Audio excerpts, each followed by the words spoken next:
I knew at the time of the quake, everybody that went through that quake just knew what the damage and the consequences of it would be. It's certainly the worst earthquake that I'd felt. And immediately came into town, had to hitchhike into town.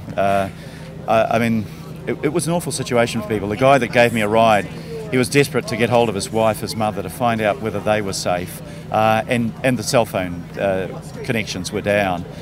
So we went through that phase, came into town, talked to, went immediately to the Pine Ghoul Guinness building, and that gave me a real sense of the scale of this disaster.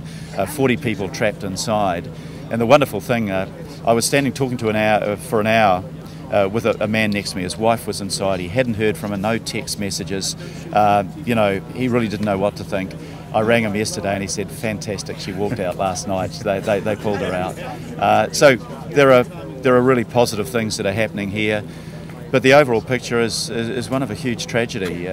My briefing this morning from the police, all through the town where shop fronts have come down, they know that there were pedestrians there. This wasn't 4:30 in the morning like the 4th of September.